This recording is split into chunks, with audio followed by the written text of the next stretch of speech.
All right, I would like to introduce Kelsey Brendel, our SpEdPAC chair. Thank you so much, Joshi.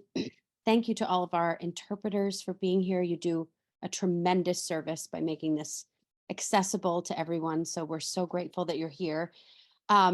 Welcome to SpEdPAC and welcome to tonight's featured presentation, which is on educational settings, inclusion, and sub-separate classrooms. I'm Kelsey Brendel, as you already heard, interim chair of SpEdPAC this year, and we're so glad to have you again. So I thought we'd just take a second to tell you a little bit more about who we are as an organization, what we do, why it matters to you, and also how much we want you to become involved. And we'll tell you a little bit about that in a minute. We'll follow that up with a couple of housekeeping announcements, and then, of course, our presentation. But back to the basics. SpEdPAC, for those of you who don't know, and this is your first time here, again, we couldn't do this work without you. So please keep coming back. And SpEdPAC stands for the Special Education Parent Advisory Council. And we're really here as an organization to amplify your voice, which is really the most important voice. The voice of parents and guardians of students with disabilities in the Boston Public Schools. And we do that and offer that support by offering information, resources, events like the one you're here for this evening, support for families, tackling something specific with BPS. And we work to advise the Boston Public Schools on a lot of those matters that are affecting your students. So that's a little bit more about the organization. And so again, a little in a bit, we'll ask for more involvement from you, and really hoping that you'll hone in on why it's such an asset to be a part of it. But in the meantime, some of those other announcements in just a couple words. We have one really exciting opportunity coming up. It's a conference hosted by the Federation of Children with Special Needs. So please mark your calendars. It's called the Visions of Community Conference. It's their biggest annual conference each year. And this year it's held on March 9th. It's on Zoom. It's a full day conference from 8 to 5. But the great thing about the way this conference is set up is that there are lots of additional workshops in the days before the conference. And there's tons of flexibility for families, just like mine, just like yours, where we have children at home, often with high needs that require lots of care, and trying to figure out how to attend these things is usually difficult, but not this one. You have a lot of flexibility to pick and choose, what presentations you'd like to attend. A few of them that seemed really interesting, or there's a presentation on special ed law, the upcoming changes to the IEP. There's one on caregiver support and respite, which I'm really excited about. So anyway, a lot of the details about the conference, we'll be sure on our website, and you can, email us and ask questions at any time. But I'd really encourage many of you to look into that, because again, even for those of you that couldn't attend the full day conference, when you register for it, it allows you, I think it's 3 weeks worth of the material afterwards. So even if you can't stay the whole day, you can watch some of those seminars, and I think some of them would be really helpful. So a little plug on that. Again, it's called the Visions of Community Conference, and we also mentioned it in the newsletter, so you should see it there. Secondly, we have a compiled list from Boston Public Schools, which we will attach in the chat, of your schools and the elected school site representatives from your school. So I'd really encourage you to take a look at it if you can. If you notice any changes, or perhaps that someone or something has changed and can help us to update it, we'd love to hear from you. And more importantly, if it's something you would be interested in participating, let us know that too, because we would love to put you in touch with the right folks at the school level so that you can be more engaged in that kind of opportunity. You can email us at bostonspedpac411@gmail.com. So we have that. And then lastly, we are starting to get really excited about the spring, both about presentations to come, but also elections. And if many of you remember from our last general meeting, We talked about some of the many ways you can become involved in SpEdPAC, but one of those ways is to run for an elected position on our board. And you may also remember that at that January meeting, we talked about certainly our spring elections, which are weeks away, so those will be held in May. And we also talked about potentially holding a special election in addition to that, during this meeting, if we had nominated people express interest in running or nominating others. We didn't see that, unfortunately, so we are pouring all of our attention into preparing for the infrastructure of those elections on May 23rd. So they are actually at the last general meeting. So please put that on your calendar. They're right around the corner, a few weeks away. And I'm sure we said this before, but important for you to think about, both for, if you're interested in running, or someone who you think would make a really, really great contribution. All positions, every single one of them, every board position, every leadership position, the chair position, the vice chair position, the treasurer, you name it, they are all available and up for the running in May.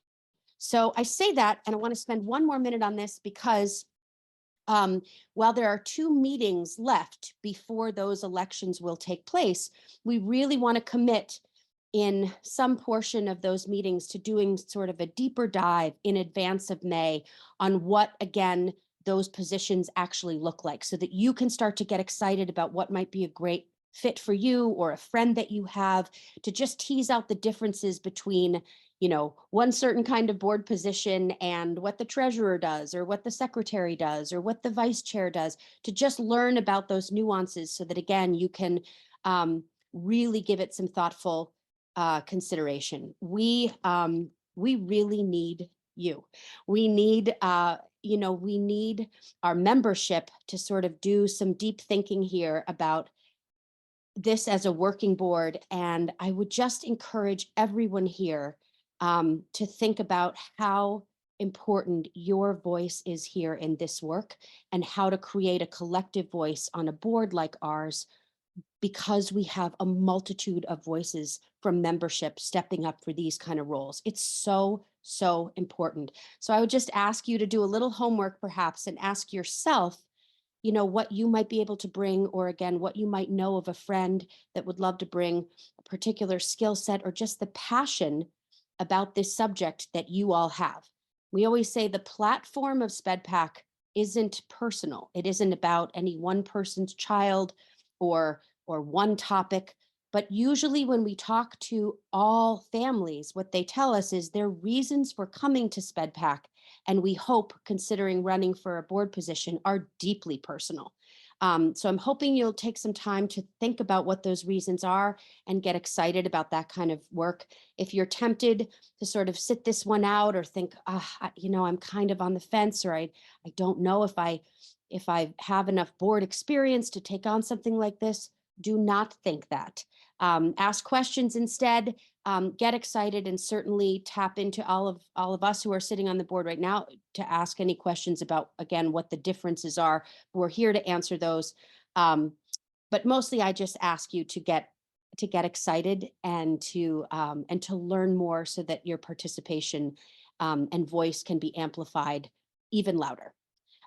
So with that said, the last little housekeeping bit is just about our next meeting, which is March 28th. So of course, everyone here is invited to that. Hope you'll be here. It's on autism supports and services for students with autism. So please come. And with that, let's get right down to business. I'm so excited about the program tonight. I just want to welcome our guests. We have a few of them. Our featured speaker tonight is Dr. Zachary Rossetti. So in a couple minutes, I'll turn it over to him for the presentation. We're so grateful he could come. And he is the Associate Professor in the Department of Teaching and Learning at BU's Wheelock College of Education and Human Development. And he's also the Editor-in-Chief of the Journal of Education and co-editor of Affirming Disability strengths-based portraits of culturally diverse families. So that's a little bit about him, but I'll let him do all the talking on his project. And then the couple other guests we have joining us tonight, which I'm so excited about. We have our Chief of Specialized Services from BPS. We have Kay Seal, so I'm so happy to see her here. And I believe Toshiba Martin is also here, who's the Executive Director of Inclusive Ed for Secondary Schools. A couple other people who, when we get to questions and answers, will be really able to support some of those more specific questions families might have. And we may point them in the direction of Heather Trocki, who's an Assistant Director for Emotional Impairment and Therapeutic Learning at BPS, and Julia Pandolfi, who's another Regional Assistant Director. So thank you so much to both of them for also supporting this meeting. And I'm excited to get started. I guess the last housekeeping bit is to remind everyone, I've probably broken my own rule, to speak very, very slowly for the purposes of our interpreters. And if I rudely interrupt you and remind you of that, that's the only reason I'm doing it. And then also for our families, just remember this is a public forum. So, this material will be posted. So I would just exercise, discretion when you're putting things in the chat or asking questions about your specific situation or your child. Just use discretion. And lastly, your questions are always the right questions.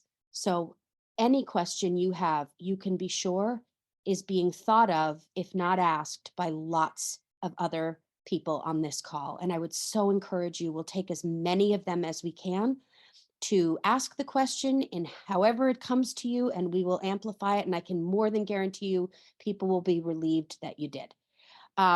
So let's get started.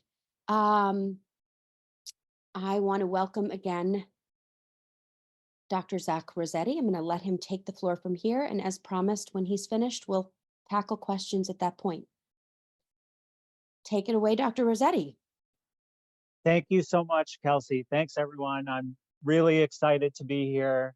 I'm honored to be able to speak with you all about these topics. I'm very interested in these topics, and we'll do the best to answer some broad questions at the end of the presentation. Before I formally start the presentation, I'd like to make one additional plug for the Visions of Community Conference that the Federation for Children with Special Needs puts on. And that is that they have presentations open to all in attendance, that anyone can attend. And they also have strands for specific cultural or linguistic groups. For example, I'm presenting as a session for the Somali family strand. So if you haven't been there before, it's a really, beyond being an amazing conference and networking with everyone there, there's an opportunity to do some specific networking within cultural and linguistic groups as part of these strands also. So be sure to look into that.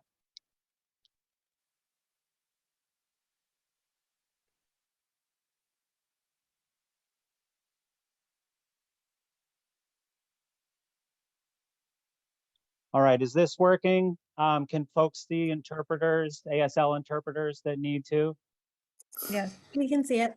That's still okay in the presentation Yep. there. Okay, great. This is our title. Kelsey mentioned it. I'm Zach Rossetti. I work at BU. I do the work I do as a special education professor and researcher because of my family. I'm the oldest of 6 in my family. We're from New Hampshire. All of my siblings are amazing. We don't always get along, but they're all amazing. We're all tight. Specific to this work, My brother Todd Hello, Zach. is the fourth Hello, Zach. sibling.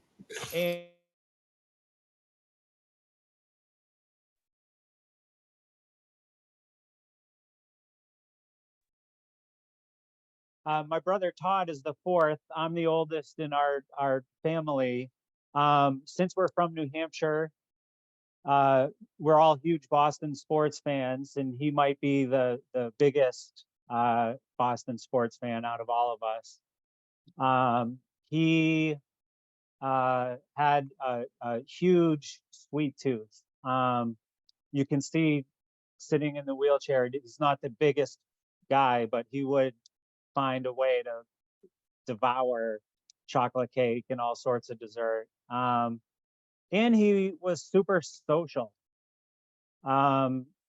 He was the kind of person who's the life of the party. He would go to a social event and everyone would know him. Everyone would be drawn to him. And I used to be a special education teacher, an inclusion facilitator. Now I'm a professor. I do lots of presentations. I'm very comfortable doing things like this. At a social event, if I don't know you, I'm not talking to you. Or it's really hard for me to do that. And he was the opposite. And it was one of the things I envied about him. I learned from him.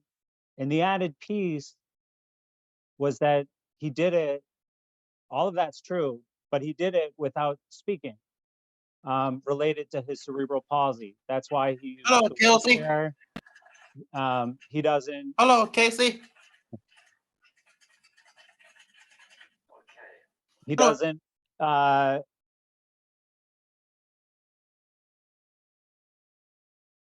we go.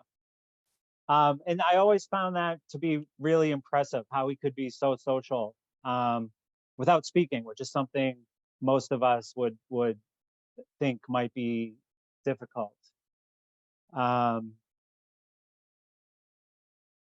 So that's all by way of introduction. As you might imagine, as I grew up and was learning to be a teacher as the oldest, there was a while when my mom was a single mom before she got remarried, and I attended some IEP meetings with her. So I experienced those. I remember a feeling of being outnumbered. I remember a feeling of people not really understanding Todd the way that we did in the family. And for my mom being probably the strongest person I know, I remember she would come home from meetings, you know, red in the face, in anger sometimes in tears. And so, you know, wondering what was happening that led to that has been a motivation in my career, as well as how people perceive Todd and what options are open to him at school. So Todd was included in New Hampshire. This was in the 1980s and 1990s. I remember, and this is, many of you probably realize this in some ways, it seemed easier when he was younger. You know, I think the structure of elementary versus middle and high schools plays a role in that. Some people talk about kids being closer developmentally, and then when they grow apart, it's difficult. I that might be a little true, but I think the structure of the schools, the willingness of teachers and school staff plays a role also. So just keep that in mind. And related to the willingness of school staff, take a look at that second picture right there. So the first picture, he's involved. I don't know if that's Valentine's cards they're putting in the bag or turning something in, and he's getting help from an adult and there's a peer involved. That's a great picture. Look at the next picture. What do you think he's doing with that girl sitting at the desk? And if you're thinking, well, he's reading, that's what I thought also. But at the time, his teacher and the special ed teacher at the school said that wasn't possible because of his multiple disabilities, because of his intellectual disability. And that whoever took the picture just happened to catch him looking at the page like that, which has always blown me away because I don't know about if there would be an image of school engagement, better than that. But that was the power of the attitude, simply because he used the wheelchair, he didn't speak, he drooled. So in many ways, his inclusion was more social than academic. He wasn't invited to birthday parties. He always had adults with him as he got older, especially more than peers. And I wonder how much those low expectations played a role in that. So his inclusion, focused, he was more on physical presence, I think, than really being a full member of the class. And so he was included and he was accepted. People were nice. He was very popular. Everyone gave him a high five. But without those invitations, he never got called at home. He didn't really have a friend. So he was included and accepted, but not befriended. Except for 9th grade. And this is the benefit of inclusion. Sometimes it takes a long time, but if you're there, if you're meaningfully involved, other kids see it, they get to know you. And he had a friend. And we tried lots of strategies. This happened apart from anything we did. It happened organically at school on their own. He had a friend. And when it came time for the semi-formal at the end of the year, his friend had a date, and his friend's date's friend asked Todd to go to the semi-formal, which was really cool. And it was something we didn't even know about. So my mom had to work, wasn't home. I came home from college and brought Todd to the semi-formal and took pictures with all the parents and had a blast. And you can see his date right here holding his arm. If you know anyone with CP, sometimes they have rigid movements and get excited. He got excited during the pictures, and his arm kind of swung up and caught her dress and almost lifted her dress up. So she was holding it down. The last part of introduction, I know this is taking a bit of time, so I'll catch up on some of the other content. But some schools are sort of inclusive. Some places are doing a decent job, but overall, meaningful, authentic, effective inclusion is rare. And when I think about inclusion, the one place that it actually is happening is in families. And a big part of that is just because we have to. Like especially when my mom was a single mom, if we had a dance recital, we all had to go.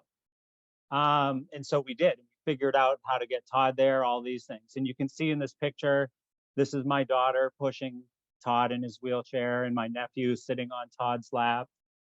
The benefit of that is that we value our family members as they are, and we figure out what they like to do. We figure out how to problem solve. And these are all things we can help schools with when we're talking about placements and inclusion, or as much inclusion as possible. So I want everyone on this call who's a family member in particular to recognize all of the things that you've figured out over the years. You're an expert on your child. You have a lot to offer the school and can help in the discussion about services and supports and placement.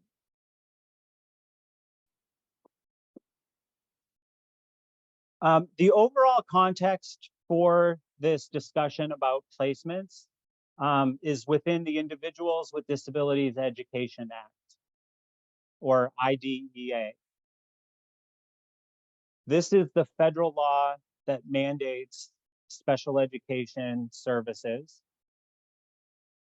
for all eligible children with disabilities. So we're going to talk a lot today about IDEA. That's what it stands for. And in the preamble, the beginning of the most recent reauthorization of IDEA, in 2004, they described disability as a natural part of the human experience and in no way diminishes the right of individuals to participate in or contribute to society. And I want to point out that they talk about being college or career ready at the end of school. That's the goal for all students, to participate in or contribute to society. For all students with disabilities, it doesn't matter how severe you think someone is or how significant. This holds true for everybody. This notion of placement is tied directly to what's known as the least restrictive environment, or LRE. And that is defined as, to the maximum extent appropriate, children with disabilities are educated with children who are non-disabled. So where are non-disabled kids educated? In general education classes, right? So the least restrictive environment, according to IDEA, is the general education class. And this says, to the maximum extent appropriate, students with disabilities should be in the LRE, which means as much inclusion as possible. And they go on to explain that removal from general education should only occur if the student cannot be educated in general education with supplementary aids and services. So this is very important. Under IDEA, this concept of LRE, students should start in the LRE. Try different types of supports before they're moved to a different setting. Under placements in IDEA, there are a couple of key statements that I wanted to highlight. In selecting the LRE, consideration is given to any potential harmful effect on the child, and maybe being separated from their peers without disabilities could be harmful. That's something I think about. Or on the quality of services that he or she needs. And I urge everyone on this call to think about services can be delivered, for the most part, in most situations, in any setting.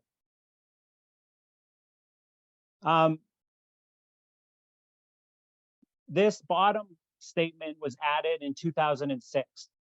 A child with a disability is not removed from education in age-appropriate regular classrooms solely because of needed modifications in the general ed curriculum. This is absolutely important. Many people may not be familiar with this because it was added after the reauthorization. This means you can be included even though you're doing something differently than the kids without disabilities. You don't have to be doing the same things if you're included. You can and should have modifications. Even students who take the alternate assessment, there are entry points into the curriculum. You can use those. Because this concept of LRE says to the maximum extent appropriate, there has been some difference of opinion, some leeway, some gray area, right? And this, what's called the continuum of placements. And that's where we get into resource rooms, substantially separate special education classrooms as alternate placements to the general ed classroom. If someone, if I'll keep moving actually. And so we have these options, and the way that these classifications operate is that this is from federal monitoring of IDEA. Inclusion or full inclusion, excuse me, is known as, or it is considered to be 80% or more of the day in the general education classroom.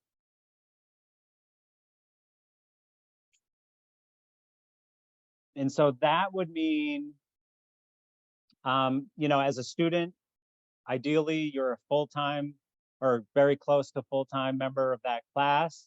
Your teacher is the general ed teacher. If the model is co-teaching, there are 2 teachers there, including the special education teacher. Sometimes the special ed teacher is a consultant. Sometimes there's a paraprofessional involved, but you're in the general ed class most of the day. And it's important, it doesn't have to be 100%. Full inclusion, you know, allows for some break times, you know, some behavioral supports that might happen outside of the classroom, et cetera. If you spend 40 to 79% of the day in the general ed classroom, the rest of the time, that's less than 80, it's not full inclusion. You're included sometimes, but you're likely receiving academics, specialized academics in a resource setting, resource room, resource teacher, that type of model. Less than 40% of the day in general education is known as a substantially separate setting, where you're spending most of the day in a separate special education classroom. And again, the way LRE is described, even if you're in a substantially separate classroom or in a resource room, LRE suggests that you need to be educated with non-disabled students as much as possible. So even if you're in a different setting, if that was deemed to be appropriate by the IEP team, by you and everyone else on the IEP team, think about, are we constantly looking for more opportunities to be included, to be with peers?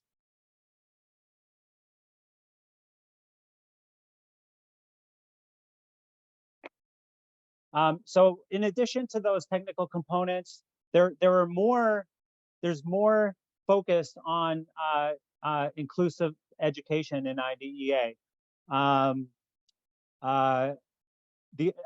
The most recent reauthorization states, you know, there's almost 50 years of research supporting that having high expectations for children with disabilities and ensuring their access to general ed curriculum in the regular classroom to the maximum extent possible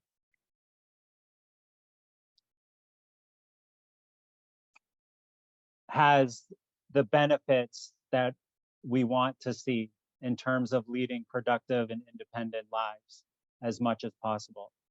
So as much time in general ed is stressed here. Special education,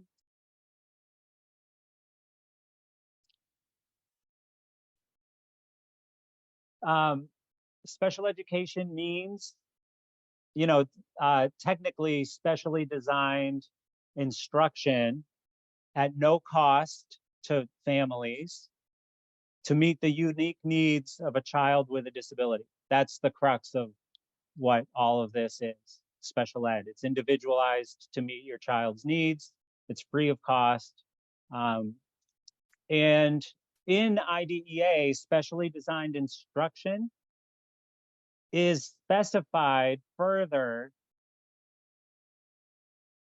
to address the unique needs, as I just said, and equally, and to ensure access of the child to the general ed curriculum.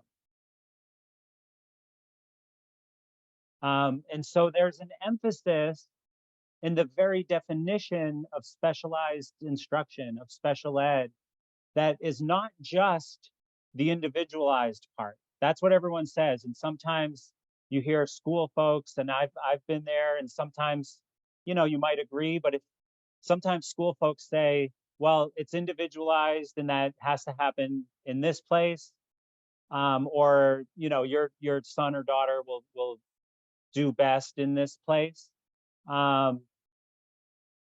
Equal importance is ensuring that the special ed services ensure as much access to general ed as possible. So keep that in mind. All of this suggests that there's in IDEA that there's a presumption in favor of inclusive ed. On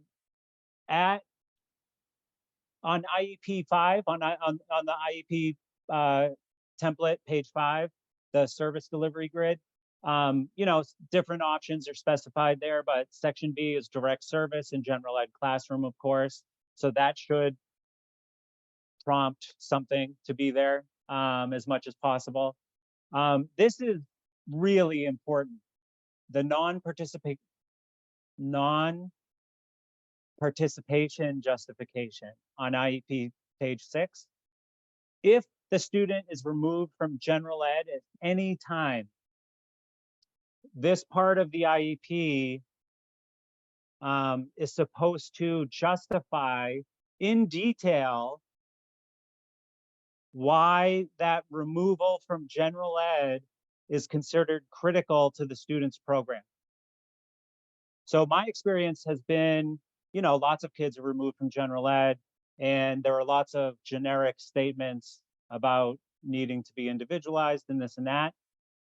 I don't think that's enough. There's an emphasis on as much time as possible in general ed. If you're removed, this needs to be a stronger, detailed statement. In terms of state assessment, there's an expectation that all students have access to general ed curriculum as well. Entry points, even for students who take the alternate assessment as an example. And there's an expectation to participate in one of the options in the assessments. Like I said, IDEA referenced research. There's over 50 years of research on inclusive education. Students with disabilities, including intellectual disability, autism, multiple disabilities, in addition to others.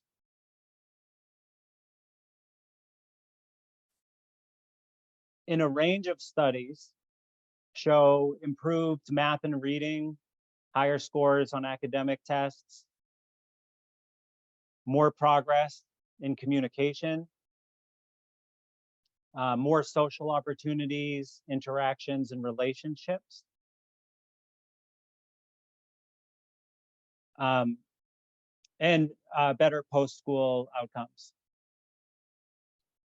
related to graduation, transition, post-secondary education, employment, adult living. Students without disabilities. Sometimes people think inclusion might be a disruption or a hindrance to students without disabilities.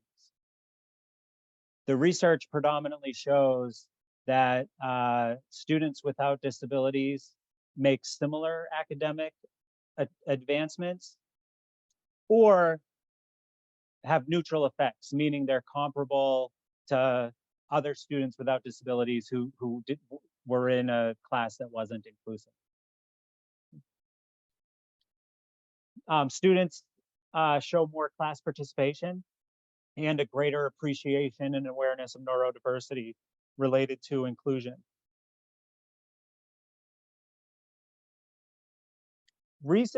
Substantially, when special education started, the original law was passed in 1975.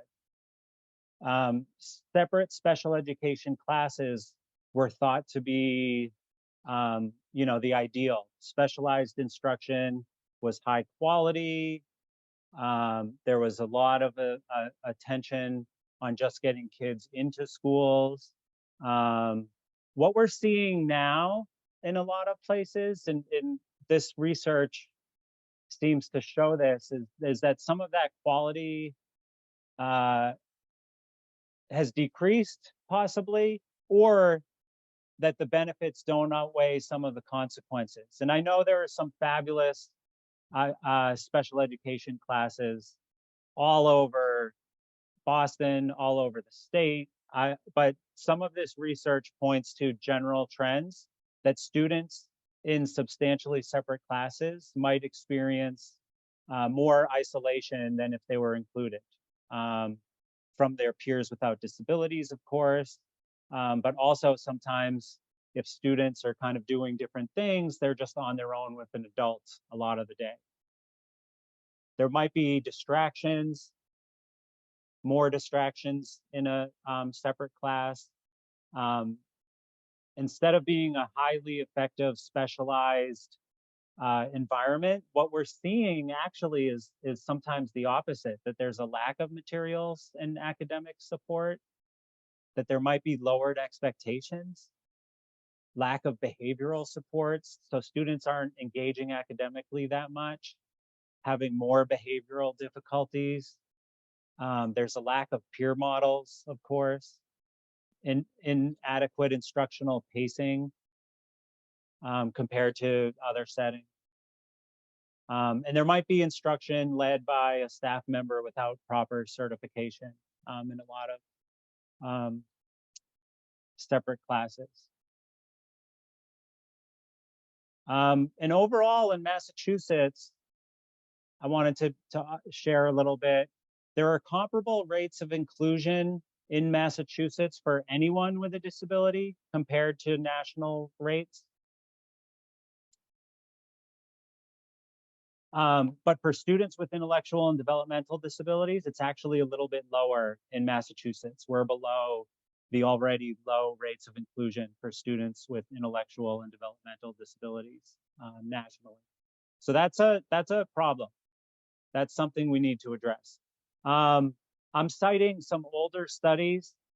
Those of you, the recent reports about inclusion kind of reflect some of these same trends.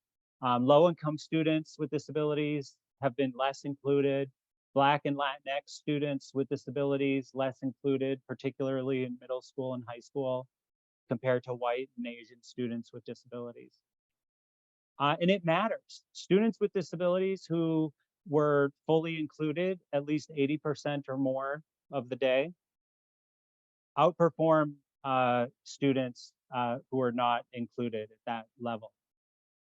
And so these patterns of inequities result in lasting effects related to teaching and learning. All right. There are different ways to think about inclusion then. There are these specific placements, talked a lot about them. I wanted to touch on this a little bit and a few other considerations before wrapping up and opening up to questions. So there are the technical definitions, right? 80% or more of the day in general education. We have the mandates from the law. Many of you on the call might also be thinking, as I did, my brother Todd is amazing. He has a right to be there, just like, and go to school, just like I did, just like his siblings did. And so some people think about inclusion as a civil right and relate it to disability rights, and maybe equity and diversity and inclusion movements, right? Some people emphasize that inclusion is an attitude, not a place. Do you value all students? Do you value students as they are? Do you strive to support them inclusively before suggesting an alternate placement? Services can be delivered for the most part. Sometimes there might be exceptions, but for the most part, services can be delivered anyway.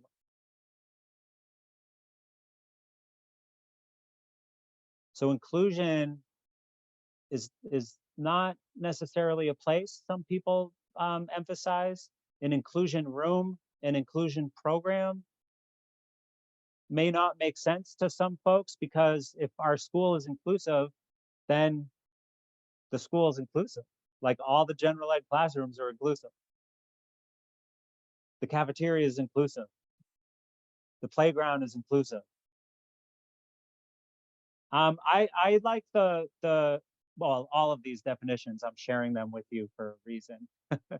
I like the last one in particular because it emphasizes inclusive practices.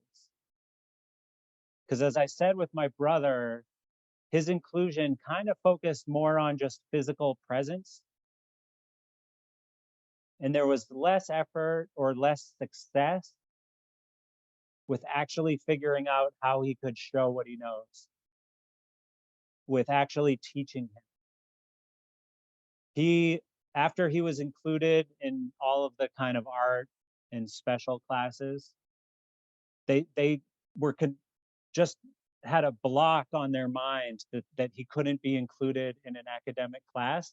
So they started including him in the same arts classes again. Which, you know, he had CP and was in a wheelchair. He made a little bit of sounds, but it wasn't that distracting. Like the one thing he could do independently was like sit in his wheelchair and listen to a teacher in an academic classroom. And then you have to figure out other stuff, how to teach him best and how he can show what he knows. But like, I always thought that was a strange decision by his school team. But anyways, this definition says that inclusion is the practice of educating all students in general ed classes.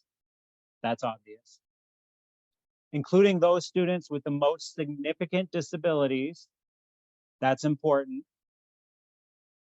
And support being provided to enable both students and teachers to be successful. That's the most important. Inclusion's not going to be successful just by shipping kids into the same room together and expecting it to work. I've seen inclusive, well, I'll pause there. It needs to include inclusive practices, or else it's you know, just kind of being there is not enough.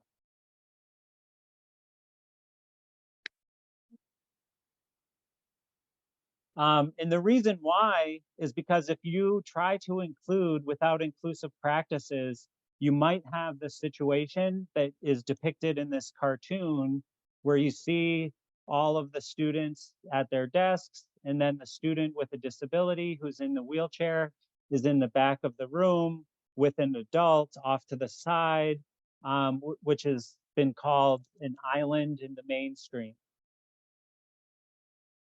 And the caption says Mrs. Jones and Mrs. Cooper are still trying to figure out why Fred doesn't feel like part of the class.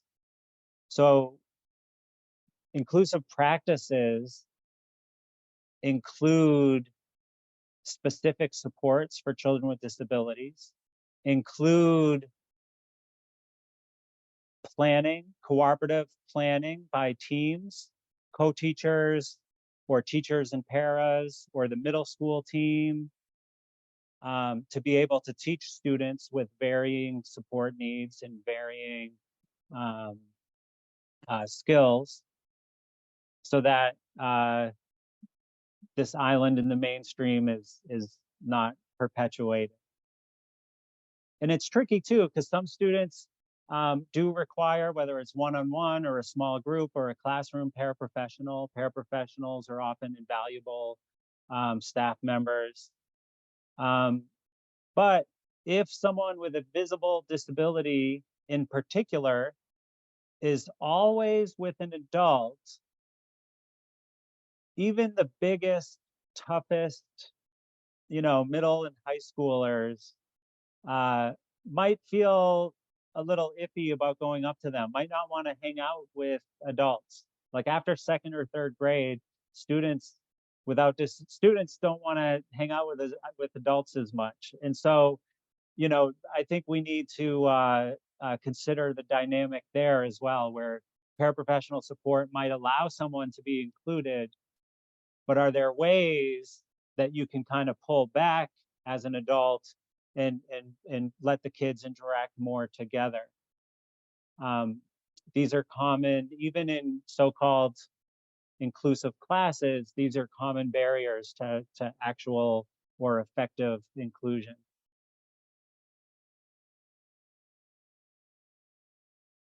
You might hear related to discussions about placement and discussions about inclusion, universal design for learning, or UDL. UDL is one of the major components of inclusion in Massachusetts, along with academic and behavioral multi-tiered systems of support. Universal design for learning is based on the concept of universal design that some of you might be familiar with. It started in architecture and engineering, and it was a movement to think about all of the particular uses of a building, let's say, all of the particular people who might use it before it's built, and to build it with that in mind, so that it's more accessible from the start, so that you don't have to, after the fact, try to make it accessible to people who are left out. And so in society, this is when we start seeing, ramps at buildings and press buttons to open doors and more elevators, curb cuts, all of these things, are related to universal design. Universal design for learning is the same thing for classrooms. If we're going to include a range of students in general ed classrooms, the way that general ed teachers have been teaching isn't going to work for everyone. And a big piece of inclusion is that they need to realize that and be willing to move on. But UDL is wonderful because it allows a tool to be able to do that. If certain students need visual supports, if certain students need movement breaks, if there are sensory needs, how can we build that into the classroom from the start so it's easier to include? So if you see UDL, that's what that's all about. In the cartoon, you see these very different animals outside the one size fits all store. Well, what size would fit all of them, right? So you need to vary your approaches, vary your supports. And this might be one of my last slides here. As I said, special education is first and foremost individualized based on the student's unique needs. Oftentimes, too often, that leads to a focus only on their needs and kind of a deficit approach Todd drools, Todd makes sounds, Todd can't walk. And I'm like, yeah, no kidding. And too many teachers didn't realize that he was a huge sports fan. Too many teachers didn't know that he had lots of siblings and we used to wrestle and play sports. Too many teachers didn't know that we used to play street hockey together and put goalie pads on him in his wheelchair and he was the goalie in street hockey. He could have played, done more in PE and if they knew that. One of the best tools, and it's an informal tool, but you can use it on IEP teams, that I've found is this strengths and strategies profile. And it basically is you can do it yourself as a parent or family member. It's also a nice exercise to have the entire IEP team engage in, where you can do it separately, together, however you want to do it, the child's strengths, gifts, interests, and talents in addition to their needs, so that there is an emphasis on Todd as a person, not just Todd who's in the wheelchair. And there is an emphasis on strengths and interests, not just his deficits and needs. The other side is what works. As families, we know what works. How do you get around this problem? If this comes up at school, what can we do? And that can be a really nice tool that way as well. The ultimate goal, it might vary for all of us, but as a sibling, so not with my professor hat on, but with my sibling hat on, when I thought about Todd at school, I wanted him to have friends. I wanted him to have fun and smile at school. And I wanted him to have a life outside of the family and for people to value him the way that we valued him. And I think that happens sometimes, but that's why inclusion or as much inclusion as possible is so important. And I don't mean to end on a sad note here either, but I will, I guess. When Todd graduated and got older, we had visions. He took a college course. There was some potential for different jobs, but things kind of quickly fizzled out.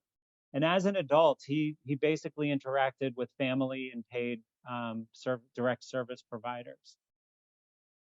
And he had a great life. He went camping, sometimes with just our mom and stepdad. And in this picture, spent a lot of time on his own. And so we often have these battles or discussions around placement in school and supports. And I think one reminder I wanted to end on is to really think about those transition plans, the long-term goals as well. There are benefits to inclusion. There are benefits to the connections made in inclusive classes that can last beyond school if they're supported. So keep that in mind. Thank you very much. I think we're at our Q&A session, so I'll stop sharing.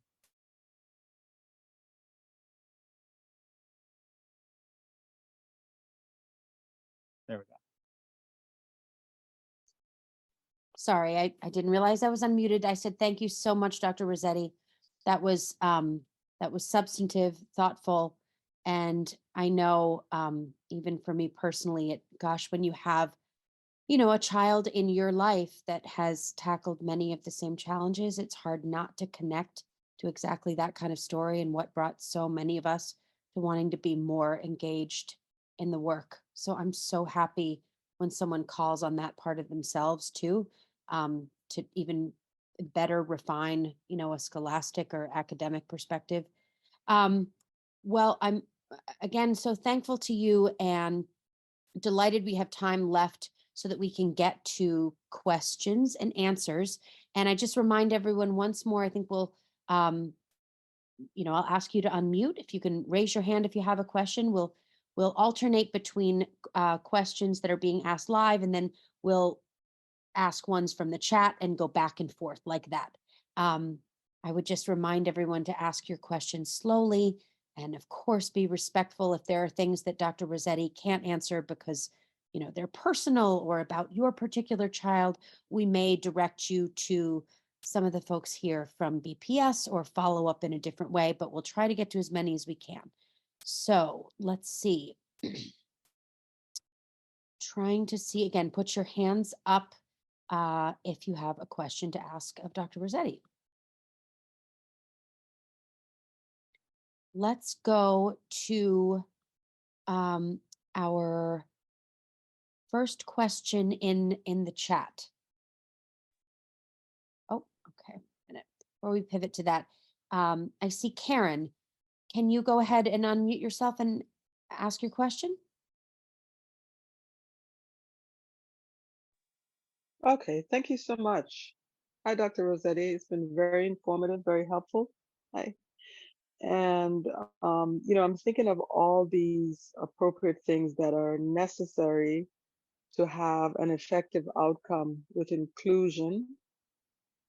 And I'm also thinking of how, in these times, is it possible to accomplish this with, or what suggestions you may have to be creative with the lack of staffing. That is the biggest problem we're having right now. There's not enough staffing. And the school that I am a representative on the parent council, we put together a sub-separate and inclusion and individual, to set it up as much as possible to have each student in the classroom in a general. And at the end of the day, they said, we can only support you with one staff out of 1,600 students. They can only support one, and they're hoping that to find that some of the teachers, instead of having co-teaching, see if any of those teachers have dual certification. And it just doesn't sound very healthy. So I don't know if you have any creative suggestions about this. Thank you, Karen, for that important question. That's the reality that we're facing. Special education has had, as a field, has never had enough teachers, and the last few years, there are workforce challenges in many areas, but especially in our schools as well. So I know that's a reality. I think that I don't have, I'll say right off the bat, I don't have one easy or magic answer. It's a significant challenge. I know a lot of people, when they think about inclusion, they think about co-teaching.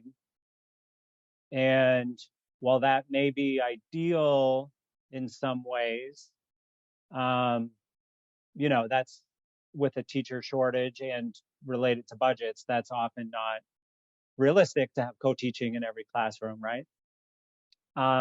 So I think the answer lies, though, somewhere in, one benefit of co-teaching is the extra adult. And I mean, I'm a special ed teacher, inclusion teacher in my training. I'm now a professor in a teacher training, teacher education program. I've never been an administrator, but I think taking stock of the adults in the building, related service providers, possibly paraprofessionals, of course, itinerant teachers, the different types of special education teachers. What are the creative options? And I don't mean to turn the question back on you, but what are the creative options there? One of the few articles I've seen, a research article by Michael Giangreco, lays out how to reassign paraprofessionals from one-on-one to, I think, a paraprofessional with shared time across 2 classrooms. And he kind of, and I think worked in a related service provider so that any one time, theoretically, there would be 2 adults in every classroom, but it wasn't co-teaching, if that made sense. That's an ongoing question that I think we're all going to be involved with in different ways. Doubly or triply certified single teachers in large classrooms with students who have a range of needs is not the way to do inclusion. Thank you so much for that. Thank you so much for that one. I'm going to pivot right now so that we can get to as many as we can from one that was emailed to us in advance of your remarks. Andrea, do you mind reading that one? Sure. I'm just going to read off one that was emailed to us this afternoon. It kind of leads off exactly with what you were saying. But the question from one of our members is, do you believe that a dually licensed homeroom teacher in first grade, for example, can adequately provide B-grid services such as reading, writing skills, math skills, as outlined in an IEP? Yeah, I mean, it kind of depends, but my general answer is yes. My kind of like add a little humor is, especially if they're from BU, because we'll have taught them how to teach reading and math to first graders. It depends on the size of the class, the teacher's experience, their comfort level or skills relative to experience. I mean, I've known, first year teachers who are like much better than I was in my 5th or 6th or, whatever. So it depends, but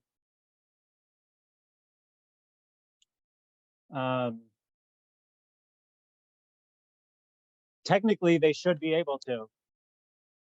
I would assume there are reading or math specialists, and inclusion is easier in schools where there's, in terms of multi-tiered systems of support, where there's a strong tier 1 already.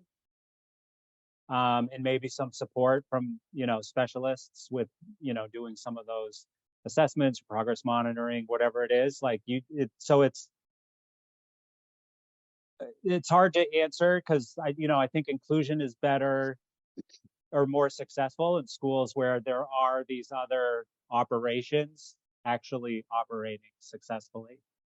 Even with just a dual certified teacher, it could be effective.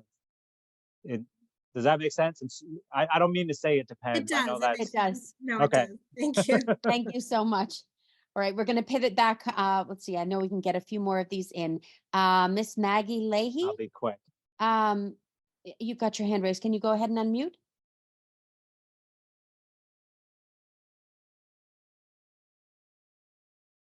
I think you're muted, Maggie. Perfect. Sorry about that. No problem. Go ahead. Good evening, everyone. Thank you, Dr. Rossetti. My question really is to pivot, to piggyback a little bit off of Karen's original comment that she made. Just really quickly, prior to this meeting, I was on the parent meeting with my daughter's school here in Boston at the Tynan School. And they talked about a new inclusion program that they are trying to implement, and the school is 51% on some sort of an IEP plan, so 51% of the students, and the school has asked for 3 positions to come into the school to provide these students to be able to go out into the general ed population of the classes. Now, the district has only offered our school a 0.5 position, which means not even a full position of a person to come in. And I know that we talked about the lack of staffing. So I was wondering if maybe you had any suggestions for us families on how we advocate for our child, because if there's not enough staffing and the school is asking for 3 positions and we're getting a 0.5. How do we ask for what we think our children deserve, like your brother? Like, how did your Yeah. family advocate for him and to try to get him? Because at that rate of a 0.5 position, my daughter will never see an inclusion classroom. She will, just be stuck. There won't be any opportunity for her. Does that make I think, sense? oh, it totally does. And it's sometimes questions like this are, it's hard because there's not an easy answer, by any means, but you want to offer something. I think it's, my thought right now is it's an opportunity, I think, possibly to band together with school folks and advocate together to the district. Too often families and schools end up, butting heads and kind of being adversarial. And this larger problem, might be an opportunity to kind of band together in that way, or think of other creative opportunities. That might be something that offline or with SpEdPAC, to kind of follow up on as well, or I might be interested as well, but hopefully that's somewhat helpful. Thank you, Maggie. I'm going to pivot now to a question from the chat. Sarah, if you go ahead and amplify that question. Certainly, kind of related to the same topic. Nicole Williams asked, are all teachers trained in an all-inclusion school setting?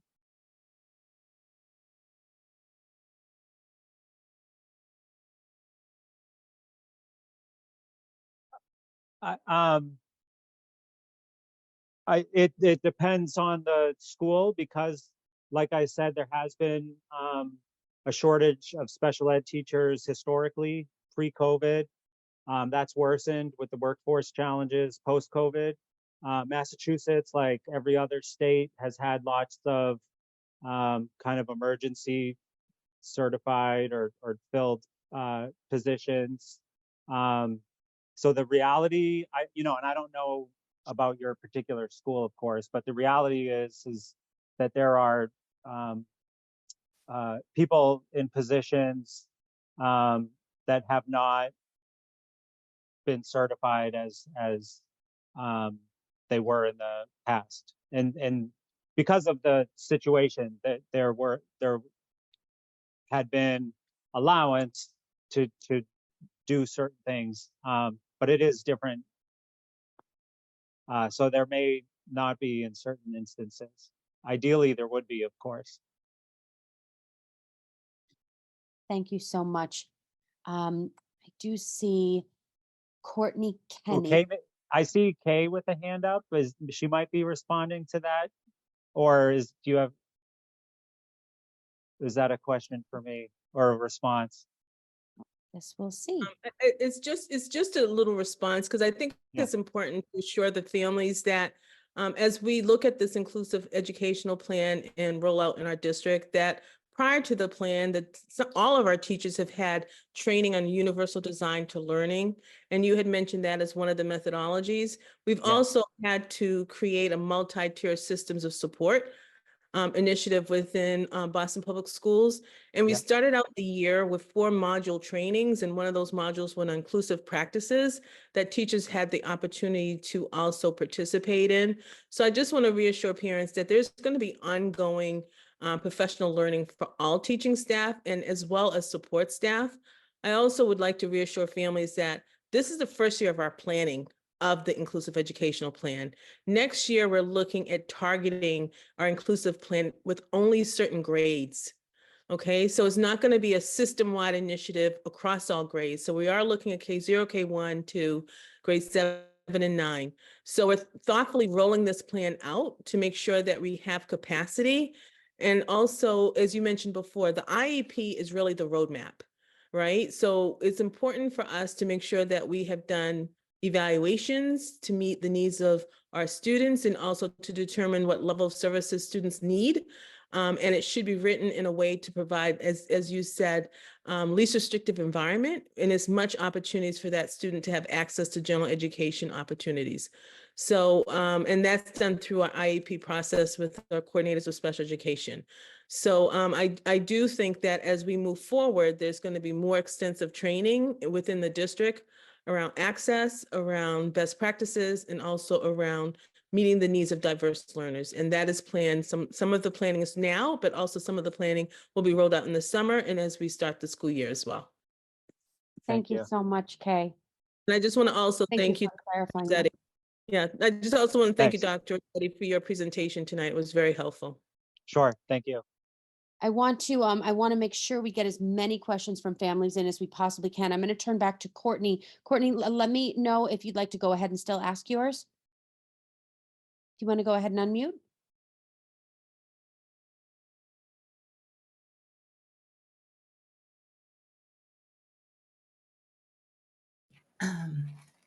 Yes, thank you very Great, much. we can hear you.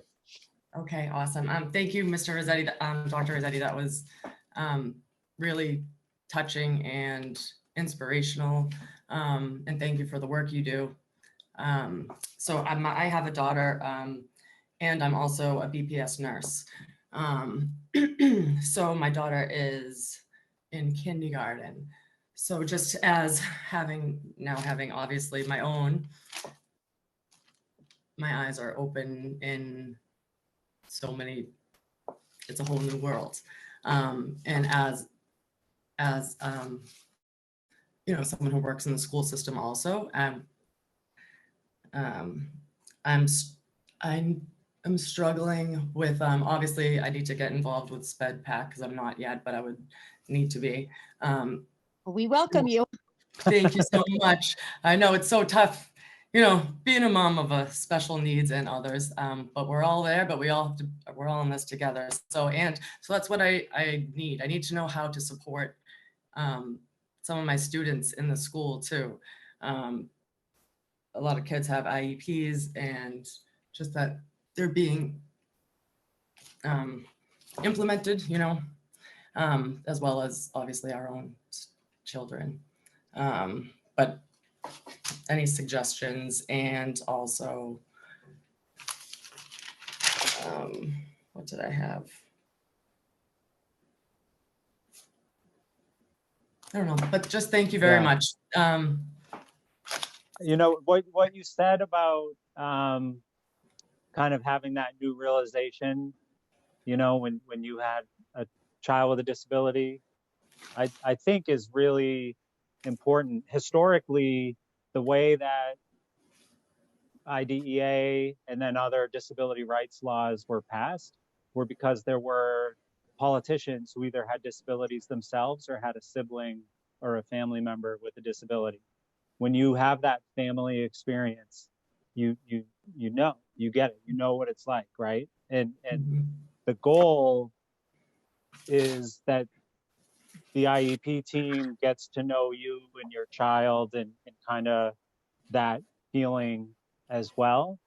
And I think it sometimes doesn't happen as quickly as we want it to from the family perspective. Sometimes it does. But I think I connect with the SpEdPAC and network, talk to these other folks in the SpEdPAC, and you know, I think that there will be some strategies and kind of energy to advocate when you need to. That's part of the why it's here. Thank you so much. Thanks, Courtney. We've definitely got a few minutes left. I'm going to turn back to Andrea for another question highlighted from the chat. Yep, this will be perhaps a quick one in the minutes we have left. This was from Hope, and she was wondering what the law says about what should be done in educating peers on how to be inclusive and why it's important to them. Are there any regulations about educating all peers about the benefits of inclusive education? Not policy that I know of.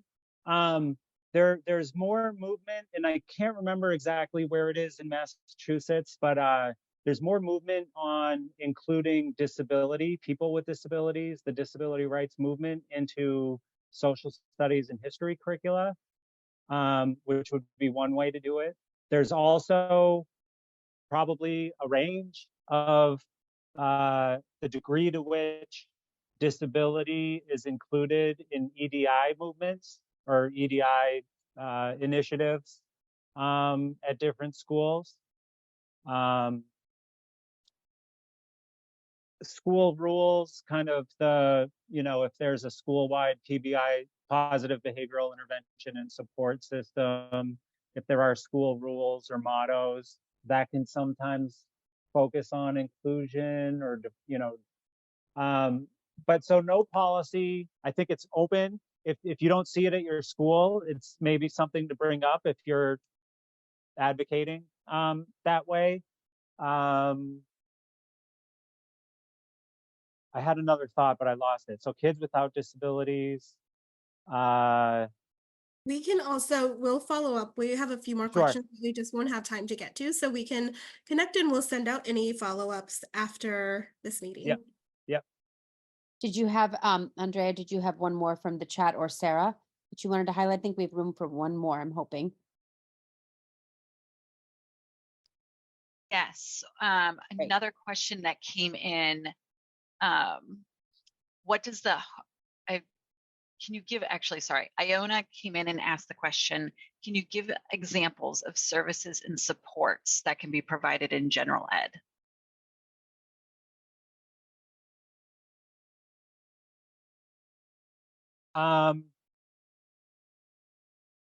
Yeah, I mean, almost any, I think. I mean, my brother had a one-on-one paraprofessional in general education. They didn't call it this at the time, but he focused on entry points into the curriculum. So, while if they're doing something in science, he wasn't doing a lot of the detailed stuff, but the kind of larger concept. And so he would work in groups. I know sometimes students are working on, social or certain, physical OT or PT goals, in an inclusive classroom, maybe passing out materials or doing some job. And if there's ever a job, please make sure, that it's together. Why not take advantage and have social opportunities there? But all sorts of supports. I mean, I think it's fairly common now that with the system of multi-tiered systems of supports to have, different tier 1, tier 2 math reading groups happening.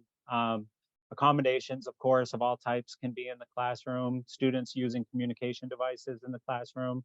Is that what you're getting at? I mean, a lot, there's, if you're seeing some of these things not happening, or you're thinking about something, or a school or an administrator or teacher is saying that can't happen, I would ask why. I mean, I don't want to be a, problem maker here, but like, that's part of the IEP discussion. Like, why? There's no reason some of these things can't be provided, except maybe they haven't done it that way before. Maybe they're a little nervous because they've never done it, or they're used to things a certain way.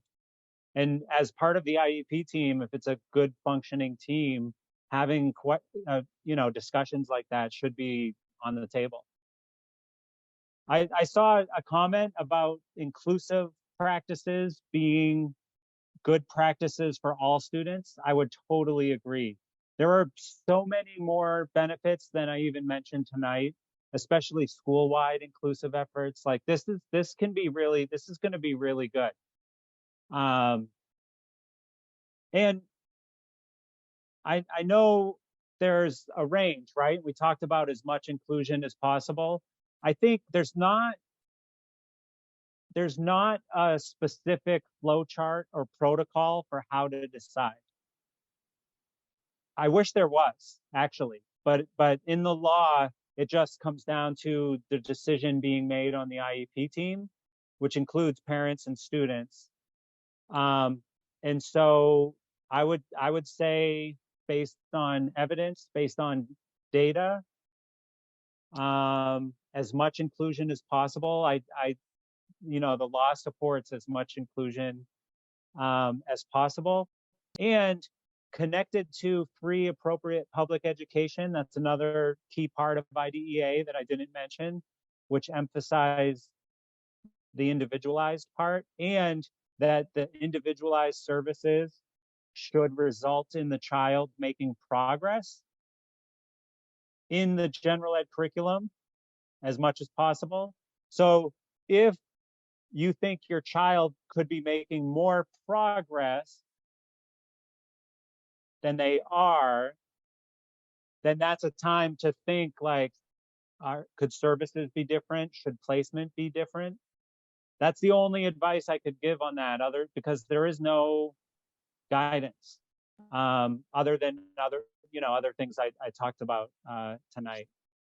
I think it's a really good place to start, even including with that particular question. And what I would encourage our families to do, we're at time, unfortunately, it's always a good problem to have when people have more questions at the end, because it means that the interest is piqued in every right way. So what I would encourage families for you to do, be sure you subscribe to the SpEdPAC newsletter, so that you can get the information next week. Dr. Rossetti's slides and his presentation will be up on the website, available to you, and we can certainly orchestrate putting you in touch with additional questions that you may have for him. But I do want to say to everyone, as I always do, thank you so much for your questions, and rest assured that they served lots of other people too. So thankful to our guest. That was tremendous. Thank you so much, Dr. Rossetti. And in the interest of time, I want to say good night to everyone, and thank you so much for coming, for spreading the word, for participating, for reminding yourselves and others about the reasons that you're here in this kind of advocacy work to begin with. So we will see you next time. Reach out to us in the meantime with questions, emails, suggestions, feedback, all of it. We're here for you. All right. Well, thank you and good night to all, and especially Dr. Rossetti. Thank you so much. Thank you. Take care.